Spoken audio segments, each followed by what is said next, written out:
Hello and welcome to Platform Diaries Summer Edition. I'm Shane Williams.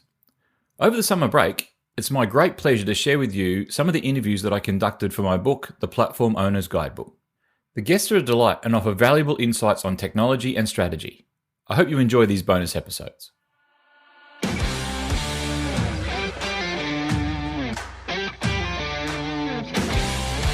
Welcome to Platform Diaries with Shane Williams, where each fortnight you'll hear the stories of industry veterans and learn the secrets to sustainably amplifying value from your software platform investments.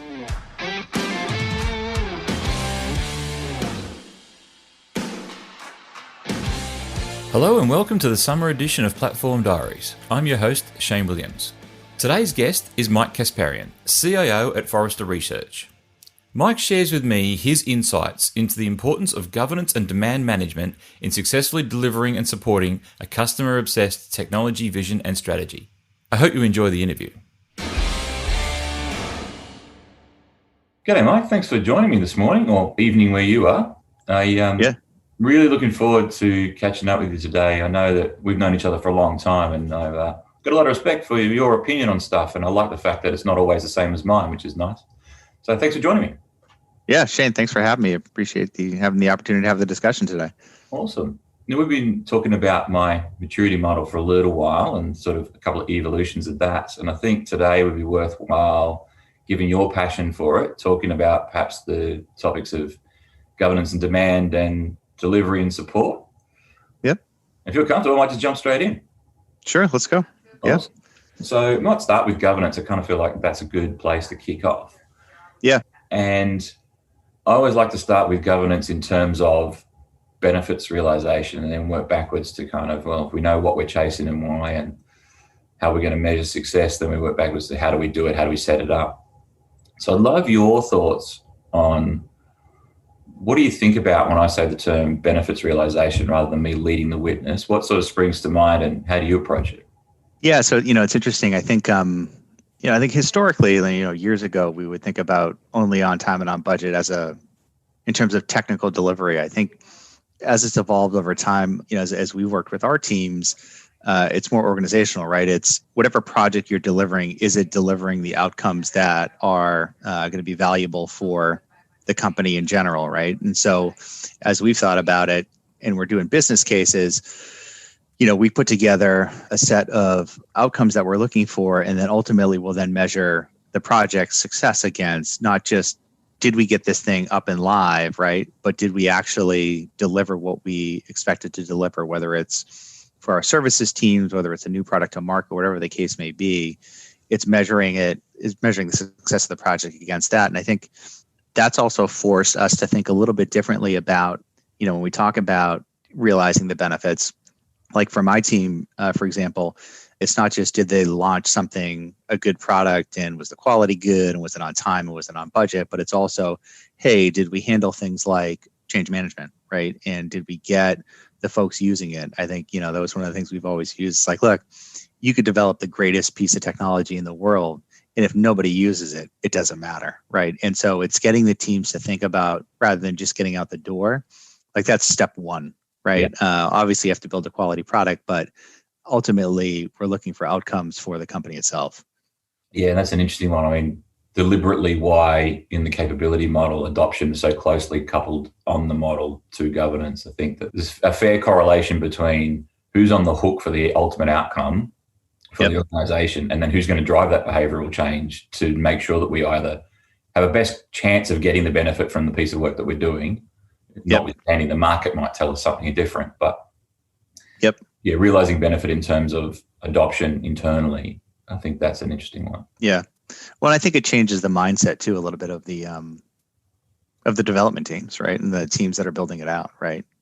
I think if you have an understanding of what the outcome is, it's more than just building out your story and feature and and getting it out the door, right. It's a vested interest in actually improving the overall process, because then you're ultimately measured on it too. So yeah, and I talk about a governance framework as one of the capabilities in the model, competencies rather, and specifically I think about the framework as in what's the governance framework that's going to make sure we meet our timelines and how we're going to make sure we meet the standards we set ourselves, whether they're technical or otherwise. So how do you guys sort of think about that? Yeah, I mean, from a governance perspective, I think it starts with what are we going to work on, right? So if you think about it, we start there. I think we had sharing a little bit of dirty laundry here, but we had an issue where we kind of had projects starting up all over the organization that were drawing on the same set of resources, and so it just wasn't as efficient as it needed to be, right? And it just caused it a whole bunch of confusion, burnout, all those sorts of things, right? So we put a process in place where we have kind of projects that are focused on internal operational projects, right? And then we have some that are client facing, right? So it could be sales, marketing, new product, that sort of thing. Mm-hmm. But ultimately, a lot of those things draw on the same group. And so we realized that, what we're seeing is a bunch of projects being prioritized within a silo, but then drew on other groups throughout the company. And so we put a process in place basically that has oversight and ultimately decision authority at the executive team level that looks at the projects in aggregate and says, okay, from a company perspective, kind of back to the earlier question, like where are we going to get the best outcomes or best benefit for the company? And okay, those are going to be the ones that we're going to prioritize against, and then ultimately, fund either through incremental dollars or, resource, right? Because resources ultimately aren't infinite. So once then those projects get prioritized, they then get farmed out to the teams. And on an ongoing basis, kind of we measure, back to the earlier question, ongoing performance of that, right? Like, are they hitting their milestones? Are they delivering what they should? And then, we're tracking that on a 6-12 month tail so that we have that visibility to make sure that, hey, are the things that we've done, even once they're launched, hitting the things that we want to hit, right? And do we need to adjust? Do we need to stop doing, whatever the case may be? So that's kind of how we've set it up internally. Yeah, right. And then, so you sort of touched on prioritization, you touched on benefits realization, there's a bunch of stuff, I guess, in there. Yeah. Do you guys have a defined, this is how we decide in terms of prioritization, or is it kind of a mixture of gut feel and ROI and a few other things? Like, how does that sort of work? Yeah. So there's certain things that kind of just flow through a prioritization kind of within, working with the individual departments if they're smaller, right? So we have kind of an ongoing cadence of work. We call them small requests for enhancements, right? They're, a day's worth of work. And so, as part of our kind of ongoing improvement of the platforms, there's just kind of a flow of work that goes in there. But that doesn't necessarily go up to the executive team because it'd just be a laundry list, right? When it comes to our larger projects, anything that's going to be, over a couple of months, has a certain level of investment, is a cross-team effort and draws on resources, those projects are the ones that end up in front of the executive team. And the way we do it is there's kind of a standard business case. It's, looking at your standard stuff, right? Like, what's the value of this going to deliver? What's the incremental investment? What resources internally are you going to need to be able to accomplish this project? And then we kind of do kind of the financial modeling on it. Like, if it's an internal project, oftentimes there's process or headcount savings or efficiency gains. If it's external, we'll look at what do we anticipate the bookings on the product to be, and ultimately, 3-year revenue flow on it, NPV, that kind of thing. Yeah. And so that goes kind of through a more formal business case. And then those business cases are measured against each other to figure out, like, okay, where are we going to get the best bang for the buck? And then at that point, there are certain things where that's balanced against, so we're looking at the overall financial benefit for the company, but then you have to balance that against the resources that were needed, and do you have them, right? So it's kind of that balance between resource availability and benefit to the company that we look at when we're doing the prioritization process. That makes sense. So it's not as simple as we do weighted shortest job first, bang, that's how we make our decisions. It's a little bit more. We do weighted shortest job if it comes down, if we do have common business cases that need to be measured against. I think oftentimes we know where we have pinch points or other stuff in flight. And so some of it's dollars, some of it's dollars and cents, right? Like, hey, if something's going to be, even if it has great return, if you need to, pull $10 million in expense into a year that expenses are tight, like, the return may be great on it, but, and it may look great in weighted shortest job, but, you can't afford it. right? Because those incremental dollars aren't there. So I think you got to balance both, right? When you're looking at. Yeah, fair enough. And so, sort of thinking about how are we deciding what the work is, how we're going to make sure we're getting the benefit, how we're going to measure it, those sorts of things from I guess feeding the pipe and I guess underpinning it with capacity, or proving the capacity or whatever that looks like. Do you guys think about, or do you think about when you're thinking about how you structure your delivery teams to support that flow of stuff? Is there sort of a model, McKinsey's done, well, it's not their original work probably, but there's some stuff I read about zero-based org design, which I think is quite interesting when you apply it to your delivery teams. What is it going to take to keep the lights on? What's your minimum team, if you want to call it that? And then what does strategic optimal look like in terms of what do we need to run the business? And then, you talked about if we need extra resources, we can flex up. You guys think about that as a particular model, or it's just sort of, we know roughly what our capacity is and we can ebb it up? Yeah, it's interesting. I think years ago, I think we've gotten a little bit more sophisticated about it. Years ago, it was like, we have a team, that team does work, that team maintains that same work, that team does new work. And I think that's I think that was the nature of being a little bit smaller of an organization. I think as the organization has grown, and this probably started, 6-7 years ago, there's a realization that you need a team.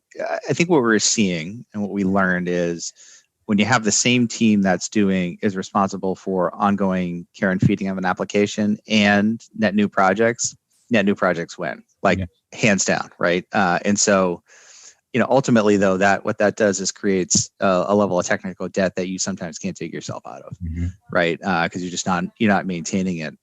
I think when we moved to agile teams, we put together teams where kind of each of our platforms has a maintenance team, and that one maintenance team is dedicated to ongoing care and feeding, small enhancements, those kinds of things. And that's doing two things. It's maintaining the health of the platform, it's reducing technical debt over time, and it's also allowing you to do small enhancements, right? I think when we moved to agile, this idea of continuous improvement, we drilled home both with the development teams, but also with our internal business partners to say, look, we don't have to get it perfect out of the gates because we're going to continue to iterate on it over time. As the business changes, we'll change with it.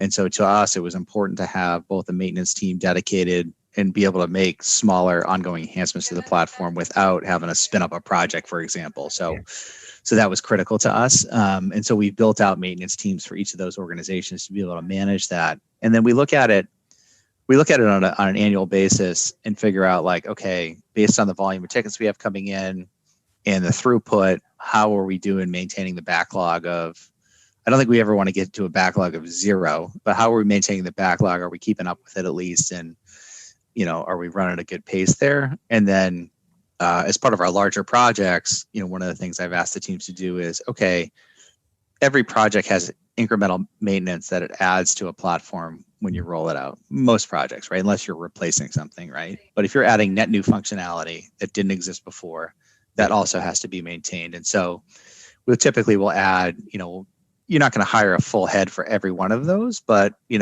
if it's a half here, a quarter here, at the end of the year, you probably need to add a head. And so that's kind of how we think about ongoing when we're doing our business cases for our larger projects. What's the ongoing maintenance of that going to look like? And then can we factor that into ongoing staffing to be able to support the maintenance of that? So that's kind of how we think about the overall maintenance of it. When we think about projects, we have projects teams. And so we've set up project teams based on kind of typical volume. This year and into 21 is going to be an exceptionally busy year for us. And so we've staffed it in such a way so that we can flex and get incremental development resources while still maintaining project management and architecture in-house, right? And so we're staffing up in the areas of project management and architecture, and then going outside to be able to manage, I'll just say raw horsepower, right? Getting development resources to be able to fuel the engine and then be able to ramp those down when projects. So I think you need a maintenance team, project teams, depending on the size of the volume of work to kind of stay steady state. And then you need to be able to set your teams up so that you can flex and bring in outside resources without breaking the teams you have in-house already. Yeah. So that's an interesting one. So I've seen largely two common models. I mean, every organization is slightly different, but two common models in delivery and support. probably even recently in the last 12 months, starting to emerge if you sort of drew them all up the way different people are running. And there seems to be this one model that says, notwithstanding additional capacity for big projects, but if you just had a cap on this is what we're going to spend on Salesforce resources, there would be one model that says pure software engineering DevOps best practice where you eat your own dog food, you're accountable for maintaining the software you build.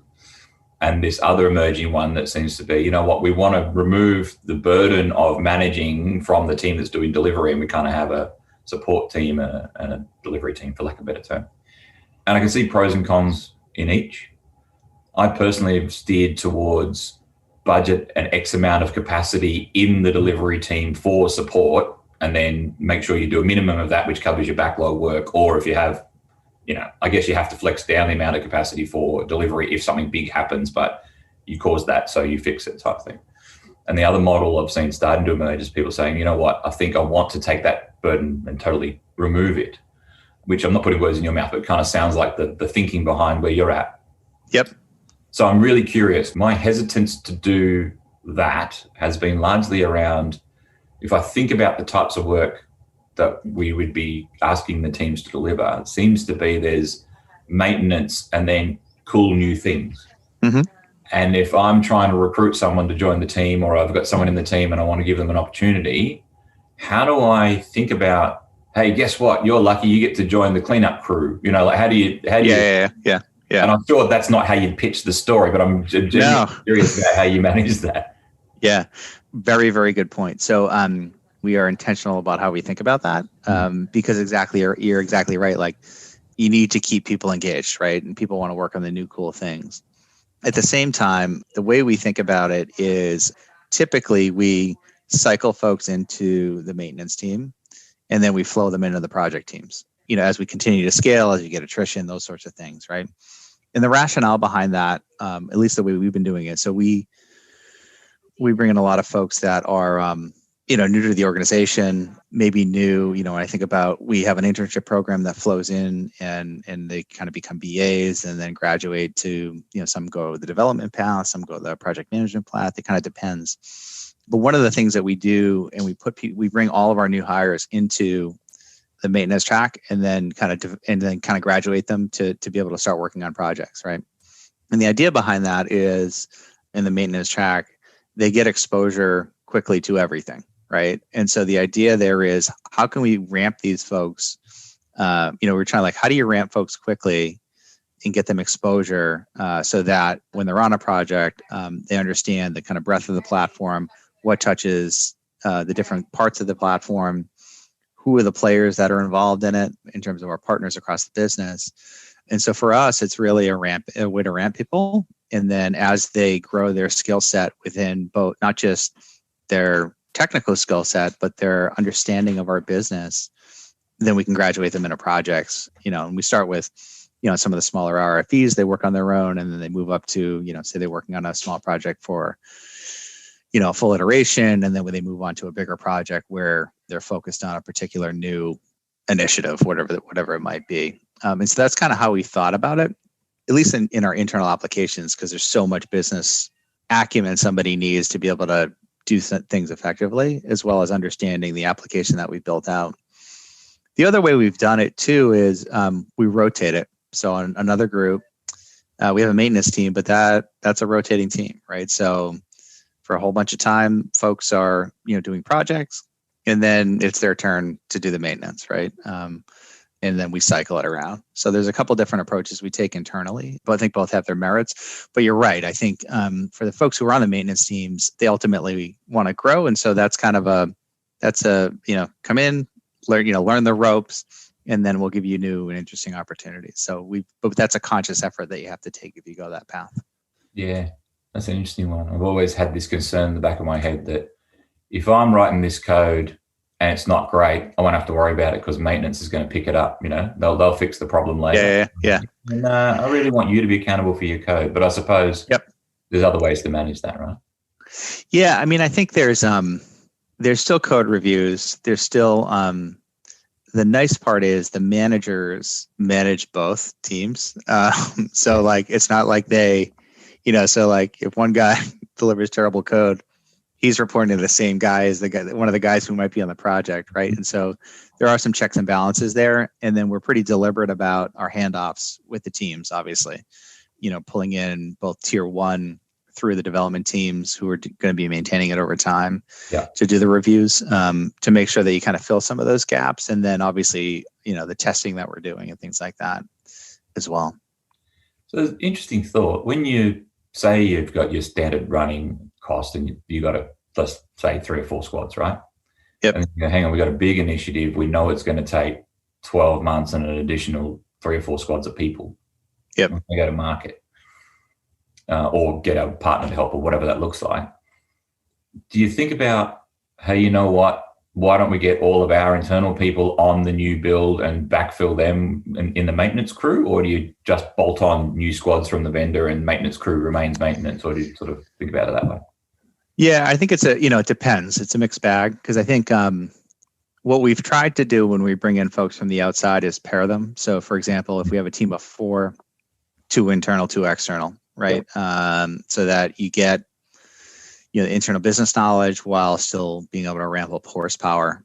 I think we have looked at outsourcing all of the maintenance stuff, but so much of what they're doing, you need the knowledge of why something was built the way it was built, or interactions with folks in the organization who are requesting changes and things like that I think wholesale swapping it has been a challenge. So like in a lot of those cases, if we've had to bring people into the maintenance realm, we still have a mix, right?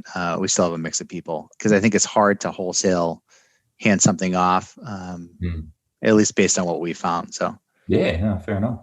I also like the idea you brought up around, rather than having entire squads of externals come in to deliver a thing, the concept of pairing them. I think it's more than just we bring some. How does the current organization and technology work? But I think there's also that probably even more useful is the diversity of thought and the critical thinking. If your team's been together for a while, they understand the solution and don't have a different perspective to challenge any of the thinking. I think that's oftentimes even more valuable than just getting the outcome that you set out to get. Challenging existing thinking, bringing new perspectives on, hey, we've done this elsewhere, you haven't seen it before. Right.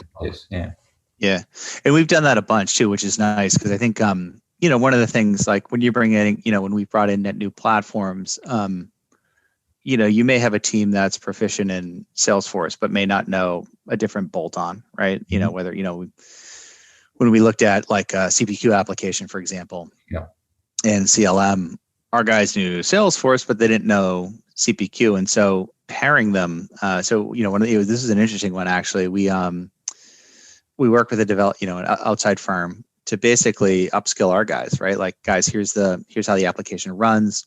Here's all the configuration aspects of it. Here are the things that are, code related that you need to think about and manage. Here are all the pieces tied together. And did a bunch of the initial builds, but alongside our guys, so they would hand off pieces to our guys and kind of use it as a teaching opportunity, right, as well, from an upskilling perspective. And the interesting thing we did with that project is the firm we were relying on, basically we said, you know what, you guys are going to step back. And so any bug that comes in for UAT is going to our internal teams, right? And then they worked with those guys to learn, right? And it was a really good hands-on, I'll say relatively low risk way to ramp up the team and build out skill sets. But you're absolutely right. Definitely bringing in the outside perspective helps a ton, either with skills you don't have or thinking about things differently. So, and getting like a perspective of how other companies do it too. So I think that's incredibly valuable. Yeah, I've been reading a book recently. It's called Team Topologies. I'm struggling for a moment to think of the name of the author, Matt Skeldon, sorry. And he's got this concept of like streamlined teams, kind of being we're focused on a particular business function or something along those lines. And then this kind of crossover short-term enabling team with an facilitation style interaction. And I think that's really interesting because, also having done CPQ implementations in the past and thinking about, particularly down in our region, it's tough to get skills and capacity, right? More so than what I imagine it might be like in North America. And so back when we were looking at this stuff few years ago, I think there was probably 3 products in the market that had any scale, and Salesforce had just bought one of them. And so we were looking at that and thinking, well, how are we going to get people? And literally going to all the partners and saying, well, we haven't touched it yet. It's new. We don't have any skills in the market. And so similar to yourself, the approach was we actually looked to the international markets to find out, could anybody get someone who had the skills and bring them on shore for a period of time to lift the capability of our people rather than just springing the skills in, building them and walking away and leaving us with it. And we ended up importing someone from, I'm going to say Denver or Boston or something like that. Okay. As a 12-month on the ground with our team, I guess a solid foundation around which to then pick our finest people and go, would you like to be our SME for that particular piece of tech? And buddy them up together and then build that skill set over time. With the ability, like you said, right, to be able to go, well, I know enough about the organization and what we're trying to achieve, and you got, umpteen amounts of months experience on how this works and how it works in retail and how it works in other industries that aren't the same as ours to kind of challenge the thinking. Yeah, exactly. And I reckon that's a pretty good approach to, as the alternate is bring in a fully fledged team of people who already understand this thing, deliver it, and then you try and pick it up towards the end as some sort of handover. Well, I think that's been, that's a great point too, right? Because I think ultimately, unless you want to continue to spend the dollars that you're spending with a big firm to do the services, and they're going to maintain it and they're going to be your outsourced partner of record to handle this application, at some point that your team's going to have to manage it, right? I think that goes a little bit to the governance piece too, in that as part of these major projects, KT or knowledge transfer has to be a big part of that, right? Especially if your teams are going to continue to manage it over the long haul, right? And they don't necessarily have the skill set, right? So I think that's incredibly important to be able to think of it that way. And we've seen, we've been pleased with that model. So we've done it a couple of times now. Yeah. I'm assuming you've, like most of us, tried the other approach of get someone to build it and then do the KT at the end as well. I know I have, and it wasn't particularly successful, but I'm curious about your experience. You can do it. I think what we've seen, we've done that in the past. I don't think we've had projects where we kind of let them run on their own and then do KT, where we haven't done it as well as we probably should have earlier on in the process in terms of the ramping piece. What you tend to see is you just have a much longer tail in terms of post-launch support, which basically just racks up the bill, right? And so we've gotten to the point now where we're pretty draconian about it and make sure that they're willing to work with us that way as part of the bid process to make sure that they're doing the handoffs. Here's what we're looking for. Here's the documentation we need. Here are the sessions we're going to set up, kind of all of those sorts of things, I think are incredibly important. Yeah. I think you're doing it the other way. Either you're doing a ton on the post-launch support side, or you end up stumbling after the fact and having to bring them back in. Yeah. Sort of interesting one. Brings me to financing models for how you run your team and stuff, and particularly with partners. You sounds like a lot of people who've been around the ecosystem for a while have made the mistake of catching the long tail and learning the lesson. I know I have. So I'm interested in that. When you talked about when you're setting up these agreements with the partners for a particular piece of work, what's your philosophy on fixed term, fixed outcome versus, I want to take accountability for owning the outcome and I want to, get you guys to help with capacity and knowledge? We've had a handful that have been fixed bid. Most tend to be time and materials.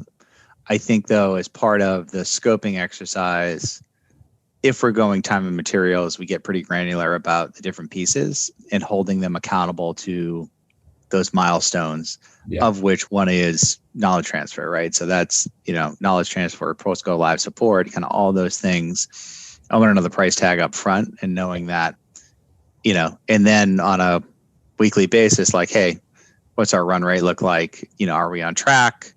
And if we're going to go over, in a few scenarios where we went over, it was like, hey, look, we're going to figure out how to split this, right? Because some of it's our fault, some of it's your fault. So, if this is a partnership, as you say, how are we going to balance the incremental expense on it, right? So, that's kind of how we've thought about it. The only challenge with fixed bid is then it becomes a constant game of scope management. I think we can lay out scope at a high level. The devil's in the details, though, right? It's like, well, that's not what we had from when we said, whatever item we're supposed to build out. So I think you can do time and materials, but it's holding them accountable to the milestones they said they're going to hit, when they're going to hit them, and that kind of thing. Yeah. And which, I can see the partner's perspective on that one is you don't want fixed time, but you want fixed deliverables, and you want, like, yes is the answer. I want all the things as the customer would. Yeah. Agree.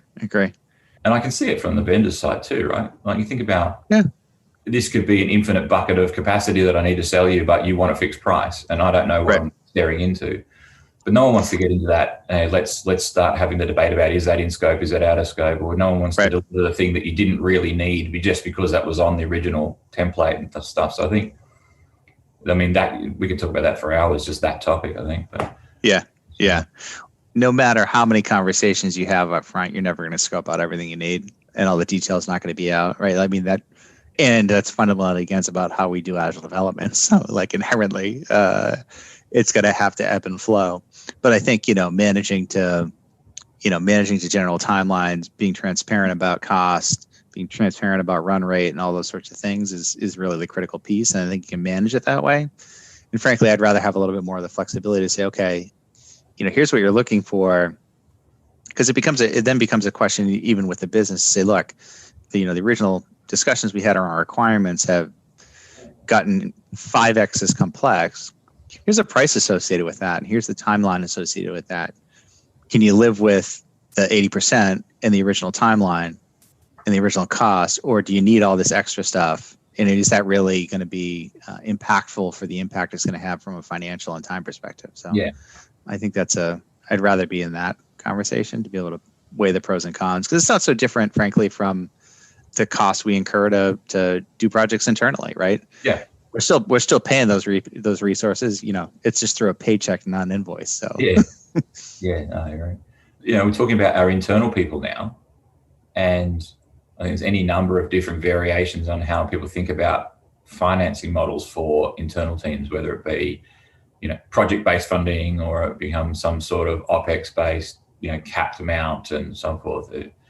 You got a view on what works, what doesn't, or what you've tried and what's failed? And so we don't.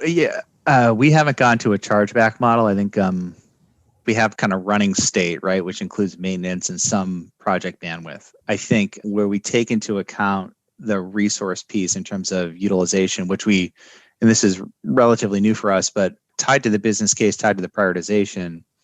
Using internal resources is no different than spending externally, because it's dollars spent, right? And so as we look at the new projects that we're taking on, it's about, because the entire executive team is looking at it and making decisions for what is best for the company and making those prioritization decisions. That's kind of where we make the financial call on, hey, this is what we're going to fund. This is what we're not going to fund, either through internal resources or external. And so that's kind of the look we've taken on it. We do some cap labor for things that we're coding and that we're going to own the asset on. Most of the development teams sit within the technology budget, which prior to this process being in place was like, well, it's free resource. It's like, it's not free resource. So now that we've moved to a model that there is somebody beyond us, beyond just technology, making calls on what's beneficial for the company and what the best return is going to be.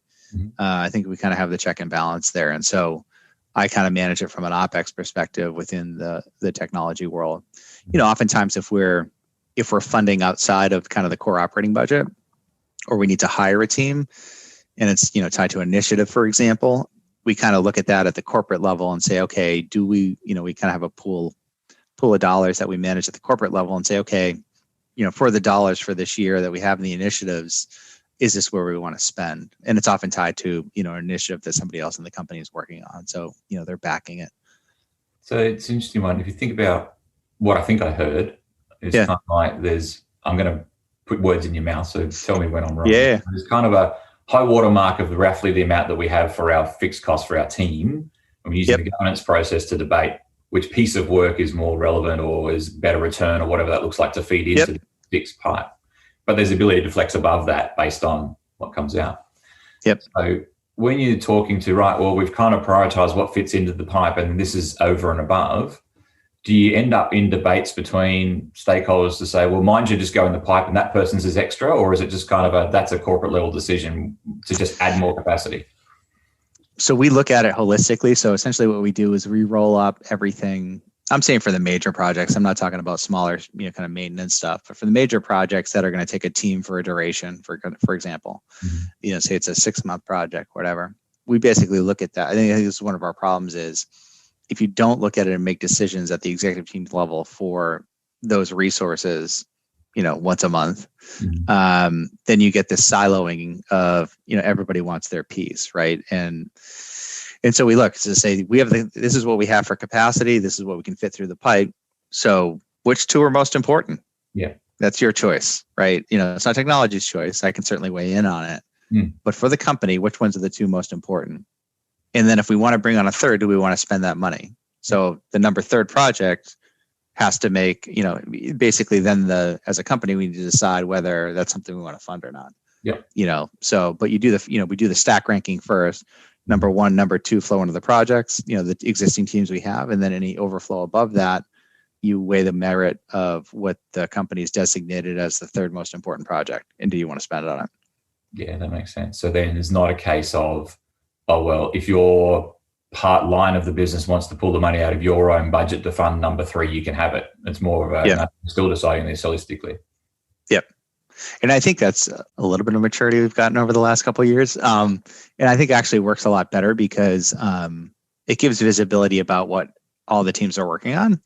And, I think frankly, we were seeing pinch points, and it wasn't just technology, but other parts of the organization that are ultimately needed to deliver these projects. I think, our conversation is focused on technology, but the reality of it is, when you're doing like a CPQ project, there's a heavy reliance on product. There's a heavy reliance on finance, and those guys don't have all the resource in the world either, right? And so you have to look at it beyond just technology and more holistically to be able to deliver what you need to deliver.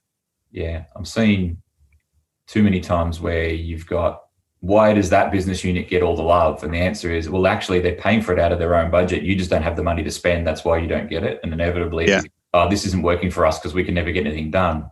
So there's merit to the holistic decision where, even if you're the biggest part of the organization, you get an equal voice to decide at the organizational level what we're working on. And ultimately, you're looking at it apples to apples, like what's the return on it, right? Like, is it efficiency gain? Is it, incremental revenue, top side, is it cost saving, whatever the case may be. But they all can be looked at the same time. It's not necessarily the loudest voice in the room. So I think that helps a lot.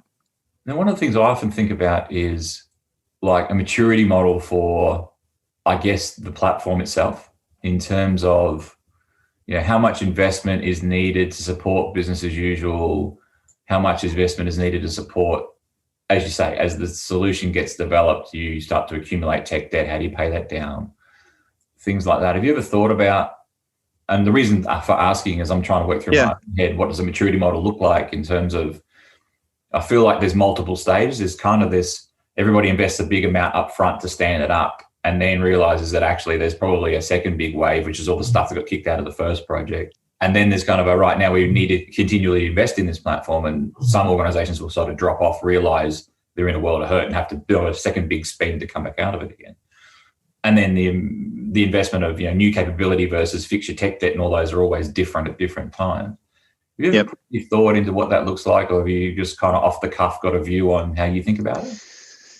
So, I mean, I think we start with the, and it may be a little simplistic. It's like, look, I got pretty draconian about it. I was just thinking about it with the, when we were pitching what we needed kind of over the years, right? It's like, look, first and foremost, I kind of drilled this home with the rest of the team. It's like, look, we've built an application and we have to maintain it. Like, if there's nothing else we do, that's number one, right? Like, we can't have what we built fall to pieces, right? Yeah.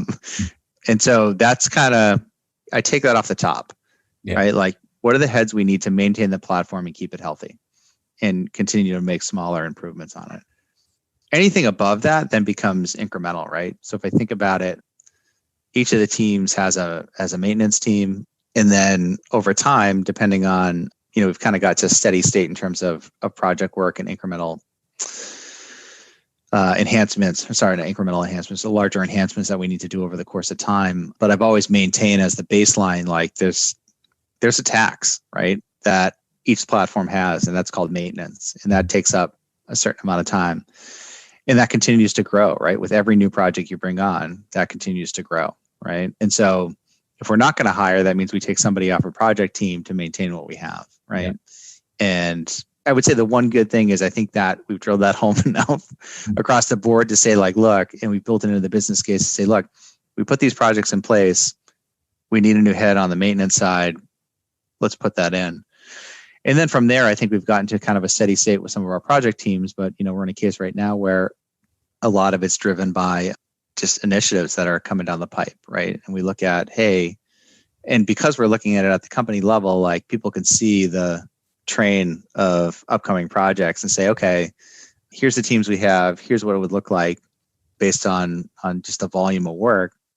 Is this an opportunity to bring another team on or outsource it or whatever the case may be? So I think that's how I've kind of always thought about the project velocity. And, I think, ultimately we can ramp teams, but it's based on, it's kind of that ongoing maintenance, project work, and then how do you balance kind of a steady flow of projects versus overstaffing and having ebbs and flows in it, right? So, and then being able to, almost like the burst capability there. So I've always started from the top in terms of what you need to maintain it and then moved into the project work.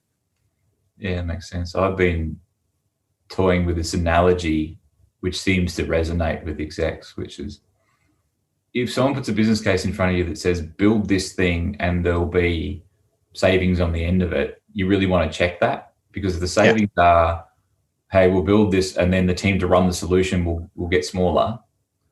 It's good in theory, but I'd be doing the maths on it, because I haven't seen an athlete, win a race and then say, right, well, now I'm at my peak performance. I can sit on the couch between now and the next race because I'm at this level. It's kind of like, if you don't keep up the exercise and you don't keep up the training, you won't keep up the performance.